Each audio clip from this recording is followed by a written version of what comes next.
All right, guys, we're live, back for Fight Move Flow live Wednesday number 5, and today we're going to be exploring MovNat Combatives. We've explored a few different topics in our previous lives. The first one we talked about frequently asked questions that you guys had about Fight Move Flow and the retreat and the concept and what we're going to be doing and all that, and a lot of logistical stuff. And number 2, we dove into welcome guys, welcome. Number 2, we dove into fight and talking a bit about Gracie Combatives and MovNat Combatives and the combination. And hopefully this audio is working. No, continue. Make sure the audio is working. Welcome. Hey, Hello. welcome. All right. Can you hear me, brother? I hear you. Do you hear me? Okay, yes. And Nati said she can hear us now too. Awesome. Okay. Yeah, and Sean. yes. And so the second fight, the live, we talked about fight. The third, we talked about move, which is primarily MovNat. And the fourth, we talked about flow, which is primarily animal flow.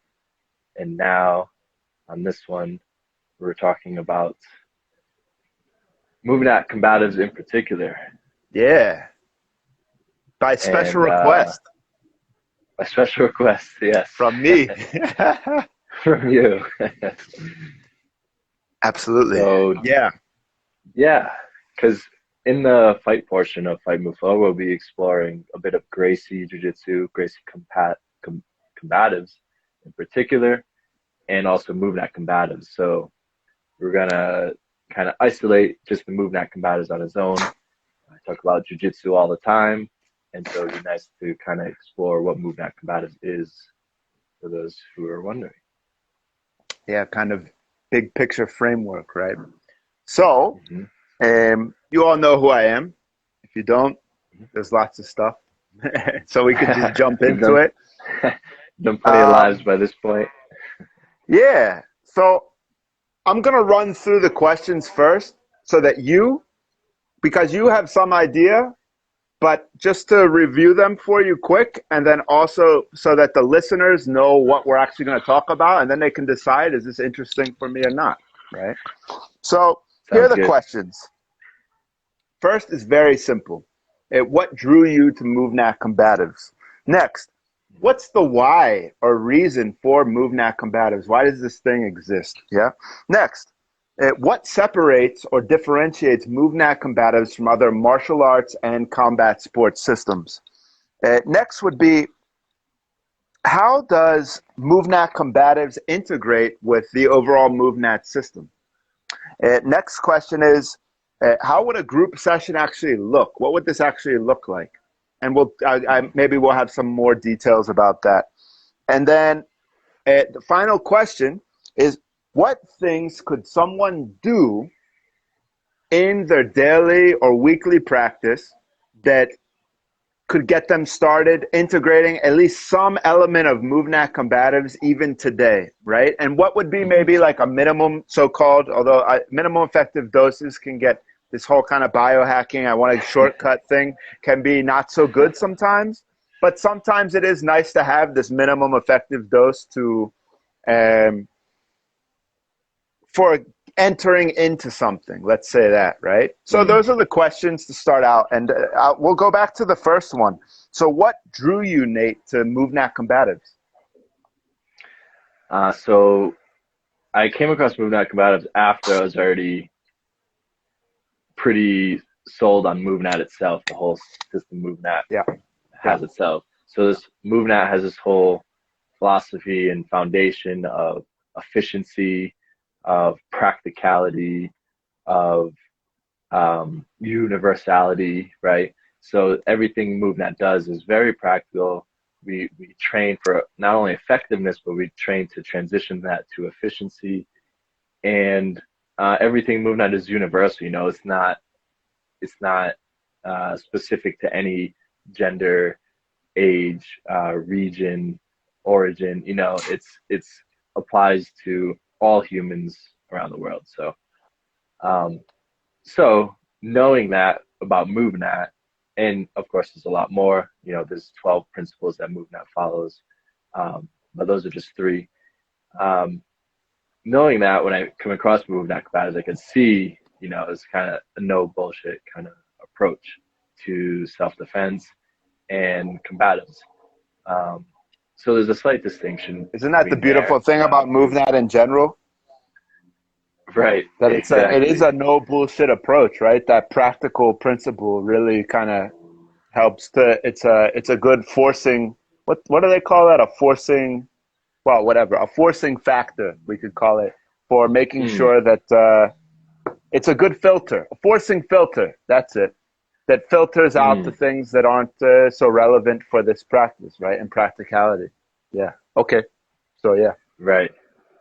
Right. And so when I saw that, the videos of it, and read on the, read the articles of it, I've wrote a few myself, but there's obviously others. I was like, all right, this sounds cool. This would be great to add to my martial arts practice, which I was already training Brazilian Jiu-Jitsu at the time. So it was a great addition I saw to add because, as much as Brazilian Jiu-Jitsu, Gracie Jiu-Jitsu in particular, is very highly effective within within the self-defense realm. It's highly effective at one-on-one, hand-to-hand, and also there's weapon self-defense also. But there are some limits to it, right? There are some things that aren't covered, and it's mostly focused on techniques, physical things you have to train and learn, and can take time, right? Whereas the whole MovNat combative approach is very, you can learn it simply, quickly.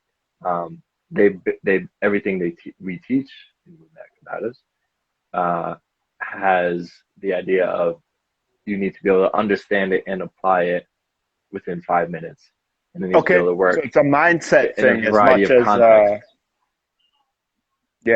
first and foremost a mindset thing, right? Yeah. So there I see a big connection with the spear, with the Tony Blauer spear stuff too, the mindset side of it. Yeah, absolutely. That attitude and mindset, and that Tony Blauer spear system is included within the curriculum. Yeah. Yeah. Excellent. Yeah. Excellent. Okay, so then leads to the next question. Maybe you already started on it, but maybe you could go a bit deeper. So what's the why then? What's the why of MovNat Combatives? Why should people practice it? And why what's it got to do with MovNat? So that collapses another question into this, but they're really related. So yeah. Yeah, very close. And, I already kind of mentioned some of those reasons why. And some other reasons is, it will improve your martial arts training, to have these different mindsets and be able to understand these different concepts. There's a lot of things we cover that most martial arts don't cover, right? Things like, there's the obvious, each martial art has their own techniques and approaches, and it's usually one-on-one, it's usually hand-to-hand. And biases.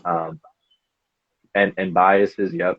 And so it's nice to kind of see how MovNat Combatives took pieces of all these different approaches and kind of like the whole Bruce Lee way of, take what works and discard what's not, whatever, make it your own kind of idea. But also like just boiling it down to the bare bones, and so some examples, of situational awareness is a big one, and some martial arts may talk about it, but there's a lot of practices you can do to increase your situational awareness, right? Can you give one now? Any practice that you feel would help, that's part of that system, that's part of the MovNat combative system? Yeah, there's a lot, and some people know this, and some maybe not. But you enter into a new place. The first thing most people might do is look at the menu or something like that, instead of looking at where are the exits, where are the fire hydrants, is there any immediate threats in here, Yeah. you know? And then there's a What's great behind video. me? Do I have a Yeah, back? exactly. Do I have like a wall behind me or what? Yeah, right. Yeah, that's always, I always, just from being in the army, like going to Iraq more actually, right? Like I always look, I've chilled out a bit. So maybe I've gone soft. I don't know. But Yeah. yeah, I mean, I, before, anytime I would go into it, I still do it though. I just don't even think about it. It's just so natural, right? Like I go into a Yeah. room and I scan the scene, and then Hmm. I look to place myself in the most strategic place in the restaurant. Yeah. Not Hmm. always, Hmm. because sometimes it might not be socially the best thing for whatever reason, depending who I'm with, whatever's Hmm. going on. But I'll at least Hmm. do the scan, do the risk assessment, so to say. So, Hmm. okay, so that's a part of Yeah. the system right from the beginning. Yeah.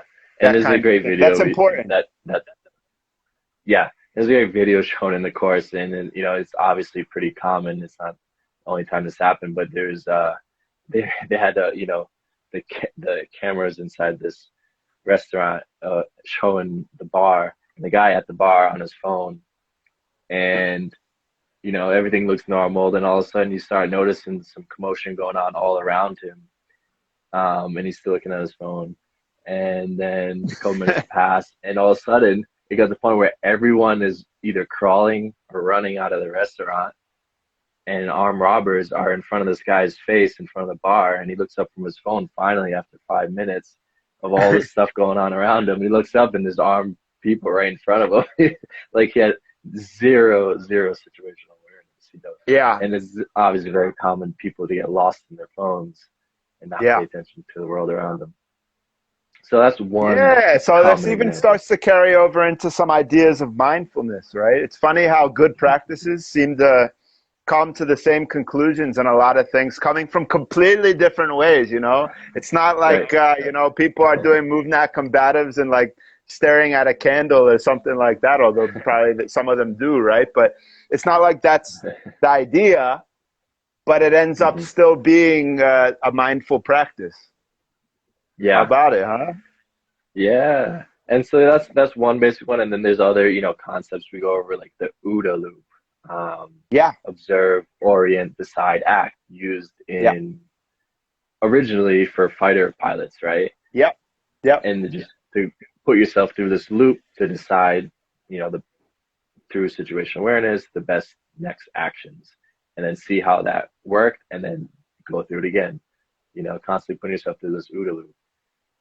There's like threat assessment, white, yellow, orange, red. Yep. And the problem is a lot of people hang out at white, or Right. you're which is completely unaware, staring at your phone while there's armed robbers in front of you, versus, and then the other spectrum of that is just being hyper vigilant, being like too vigilant, right? Why, Right. thinking that everything's a threat, Yeah, whereas me you when I want to came kind of have back it from beyond. Iraq. Right. Right. But that's because I was living in this combative situation like 24/7, like people trying to kill me, right? So, but yeah, I think what you're saying there about finding that balance and having Hmm. capacity for both is where it's at. Yeah. Hmm. Hmm. And then most of the time, you kind of want to be in that yellow zone, which is you're alert, Yeah. aware, but you're also calm, right? So a Yeah. lot of concepts like this, and yeah, so that's a few things why. I can also Yeah. dive more into like some more ideas that we cover, if you like. Yeah. In Buddhism, they call that state relaxed and alert, right? Hmm. Relaxed and alert. Hmm. Yeah. So Yep. alert, awake, not sleeping, but not Hyper and vigilant. yeah, and but relax too. Yeah. Hmm. So excellent. Okay. And So some more questions. yeah, Yeah. Sure. Go Okay, ahead. so how does it specifically integrate with someone's MovNat practice? How and why? Mm. So as far as integrating it into a physical practice, there's things, there's a few drills, techniques, movements that you can practice to include into your physical practice, whether that's learning how to fall, sprawl, um, learning how to take someone down, learning how to strike effectively, quickly, aggressively, high intensity, you know, and things like that. Few drills like we'll do this drill where for 1 minute, only 1 minute, which you think is a short amount of time, just high intensity, nonstop, varied strikes on a heavy bag, right? Yeah, Just yeah, yeah, yeah, you know, yeah, yeah. not like calculated boxing, like jab, jab, cross, cross, jab, hook, right? You know, not like calculated, taking your time, but just go, go, go, go, go, nonstop, whole body, everything, you know, palm strikes, headbutts, elbows, knees, kicks for a minute Fighting for your straight. life. And exactly versus you know, highly technical, pacing yourself, and just getting your adrenaline up. That's a great practice, and then bringing it back down, right? Yeah. So you're going nonstop for a minute. You're going to be maybe out of breath, and then learning to calm yourself back down, Do we right? do any kind of breath practices or what practices Yep. will we do to calm down? Yeah, there's a few breath practices we'll do to calm yourself down quickly after Okay. that high intensity thing. Yeah. Okay, so that's integrated into it. Hmm. Excellent, Yes. excellent, excellent. Okay, so uh, what would a group session look like then? If you were Yeah. integrating this, let's say you were integrating this into a MovNat class. Hmm. Yeah. How would you, could you integrate it with the other techniques or how would it be or what? Yeah. So a typical group class, you know, we do typical group movement class. We have the warm up, generally ground movement, some NDS, natural Yeah. development sequence. Then we have our skill or emphasis portion that's very slow and um, lots of rest, you know, strength building, and then combo, which is more the conditioning effect, high pace, and then the cool down, which is probably some more NDS or breathing, ground movement, stuff like that. Yeah.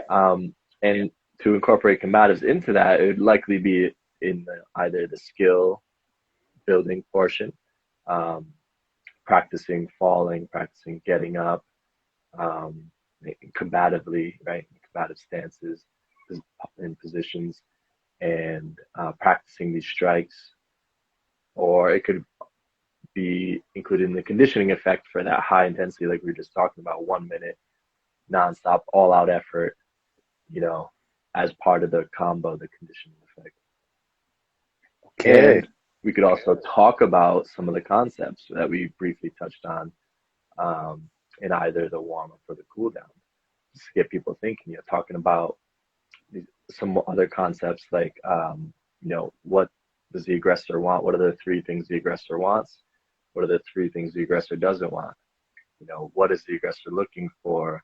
You know, how do you be a victim? How do you not be a victim? You know, what are the three stages of a fight? You know, what are some things, you know, what are your weapons they carry with you all the time from head to toe, your body's weapons, improvisational weapons, you know, thinking, just looking out, some situational awareness cues and practices, you know, all these things, you know, there's lots of things we talk about, an actual fight, the actual aggressor, the, um, whether it's, you know, the different types of violence, right? Hmm. Social or asocial violence, you know, it's a very different thing.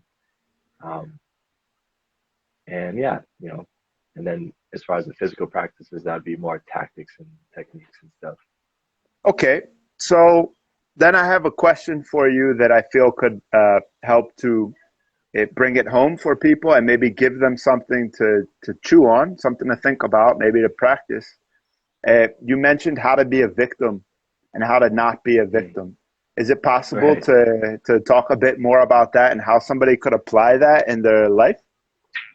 Yeah, absolutely. So basically, we have these terms called hard target versus soft target, right? And so that's a great practice too, is just going out in public and looking at people and making judgments, saying, is that person a hard target or a soft target? Yeah. And why? Yeah. Things How to that be a make hard people a soft target. target. Practice MovNat. Exactly. That's kind of true, though. Right. Kind of true. Right. It is. But yeah. Yeah. Sorry for the if you wanna, interruption, but it's just something that came up because it's kind of true. No, that absolutely is. So yeah, like being a hard target versus soft targets. Soft targets are going to have what? They're going to have poor posture. They're going to look, weak. They're going to be head down. They're not going to be paying attention. They're going to be looking at their phone, or maybe like looking around like they're lost. They don't know where they're going. Maybe be alone, right? Maybe not look physically strong or healthy. An injury, things like this. Versus a hard target. Some things which people can work on today, and other things which they can think about, their general lifestyle. Yeah. Exactly. Yeah, like real simple things that you could do right now is just have a better posture. Stand taller, have your head up, look aware of your surroundings. You can do that right now, not change anything. You put your phone away. You can know the directions of where you're going, and then go there instead of constantly looking at your phone, following the GPS, right? And then other things that you could do through practice, through movement. This stuff really matters. For example, in downtown Colombia is great. Come. We're doing Fight Move Flow. Come. But in downtown Medellin and some parts of downtown Medellin, right, this stuff matters a lot. Yeah. So, there's just some example, but it's not only in Colombia. So, Yeah, there's certain parts. I mean, the parts Medellin I stayed in when I was there for a couple weeks were fantastic. It's very chill and good for tourists or good for exploring, comfortably, especially if you, feel comfortable in your own skin and your own abilities. But yeah, there's going to be parts like that no matter where you go in the world where you're going to have to keep an extra eye out, keep your eyes open, look around, be aware of your surroundings, right? And so some things like that you can do immediately, and some other things that will take more training is having physical self-defense skills, having physical strength.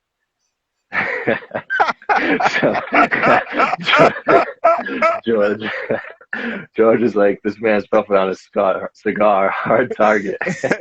Exactly. Exactly. Cheers to you, George. Yes. And yeah, like you said, practicing MovNat is going to improve your posture, is going to improve your ability to move through your environment, your confidence, and practicing like jujitsu is going to improve your technical skill to defend yourself. And training this MovNat Combatives stuff that we're going to be teaching will add that attitude and that mindset and some few very simple tactics and techniques to utilize. And when you have that in your pocket, in your mind and your body, you're going to walk with more confidence, and you're going to look like a hard target. I'm super excited, man. I'm super excited to get into this when you come down here, to get deeper into this, and to do it in the event. So, brother, thank you for sharing. Thank you so much. Is there any final thing you'd like to say about MovNat Combatives, and just any final thoughts in general, but first maybe specifically about MovNat Combatives and how that could relate to people? Yeah, it's just a great overall system to add. It's a great system to start from scratch with nothing, with no previous self-defense combative practice whatsoever. It's a great place to start. And also it's a great thing to add to your previous practice. Like Yeah, it as really a adds foundational to my kind of jiu-jitsu layer. practice. Hmm. And it can fill in the holes, you know, in your martial art practice, right? For me, jiu-jitsu, it filled in a lot of things that I wouldn't be aware of if I only trained jiu-jitsu. Yeah, I mean, sometimes martial arts and combat sports, as great as they are, because of the limited context in which they're practiced again and again, sometimes they can actually gunk somebody. Let's just say, for lack of, let's say nervous system instead of brain. Let's say somebody practices Kung Fu, for example.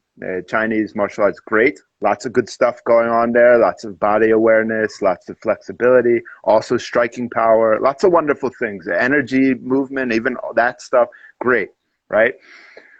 But oftentimes, if somebody's practicing that solely in their, their training studio, their dojo, and only doing it with other Kung Fu people, there's a Hmm. lot of things that will happen in the real world that just aren't being considered, let's say. And the same Hmm. thing for jujitsu. Uh, Big thing for boxing, right? Boxing is awesome, such a good, powerful sport, and really gives people a lot of self-defense tools. But somebody who only trains boxing has a tough time when somebody comes at them with any kind of weapon. One, which anybody will have a tough time, but that's another topic.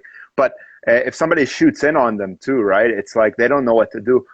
Yeah. So those are just a Absolutely. couple of Yeah, examples. So absolutely. sometimes that stuff can. The point there was that sometimes a martial art or a combat sport can actually gunk us up in a Hmm. self-defense situation, because the go-to is what I know how to, because when we're in that kind of fight or flight, fight, flight, freeze kind of state, we go to what we know. So maybe I'm a boxer and I go right to this boxing and I'm ready to do my boxing stuff. And then something that just completely is outside of my contextual demands from what I practice, Hmm. it comes and really demands some other stuff of me that maybe the boxer isn't going to be able to respond to and get hurt.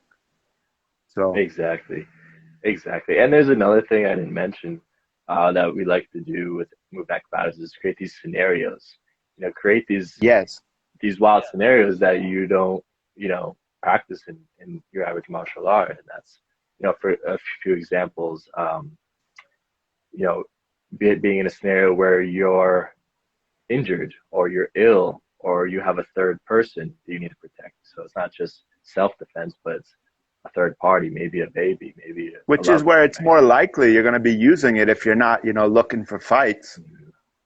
Exactly, right. In the real world, you might run There's away. If you're really, practicing this stuff, you might just run away, and that's fine. But if you can't run away, Yep, if you have your wife with your baby with you. So, exactly. There's you know, the closed and crowded space, you know, the bar fight, you know, moving and defending in this tight crowded place. There's like the pincer move where we have two aggressors coming from two different angles, right? You know, there's a lot of things. There's uh, practice sprinting and diving for a weapon, right? Recon is rocking the CSGO. Nice. that's a good friend of mine, a good old friend of mine, man. Awesome to see you, Nice. Mike. Yeah, and just like, oh, another great thing, cool story too, is we'll practice the violent knife attack, right? Obviously, with a rubber knife, what we'll do sometimes we'll put red on the knife, you know, Sharpie or whatever, have you wear some clothes that you don't mind getting damaged, and just someone just violently come at you all different ways and see how many times you got cut or stabbed on your white shirt, right? And Mm. at my second combatives event, uh, we had Carlos Condit there co-teaching. So he's teaching some nice, like real, like solid strikes, you know, get in, get out, real technical MMA stuff. You know, he's real fighter. You know, Yeah. and but also, you know, we introduced these scenarios like a real violent knife attack. You know, and all of us, every single person, you're gonna get cut, you're gonna get stabbed. You know, you're gonna see those red marks on your white shirt. Yeah. Because you know, if someone's just like not any technique, not any time, not giving you any space, it's hard to stop 100% of it, you know. So it's just a lot of good scenarios we practice to get you thinking and acting in these environments. And the worst thing you can do is freeze, you know, fight, flight, or freeze. The worst thing you can do is freeze. And the way to not freeze is to have some framework, have a familiarity with that, with those contextual demands that we talk about in MovNat all the time. That will give you an option to either fight or flight, you know, not freeze, which is the worst thing you can do. Right. Yes. All right, brother. We're 10-3, and we gotta go teach our next session for the Fight Move Flow people who signed up for the retreat already. Combatives. I'm excited. Yes, sir. Yep. All right, guys. Thanks for tuning in. We're gonna go hop on a live session with all those who signed up for Fight Move Flow already. Go teach some combatives prep so they're ready for the retreat. If you guys have any questions, DM us, email us, and yeah, sign up for Fight Move Flow with the next Fast Action Mover perks ends this Friday.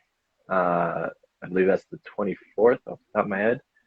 And so yeah, a couple of days, sign up before then and you'll get a few perks. Click the link in our bio to see what they are. And we'll see you guys soon. See you guys soon. Thanks for tuning in. And yeah, give us questions, you know, things you'd like to hear for next time. We'll be doing another one of these in 2 weeks. It will be pretty cool.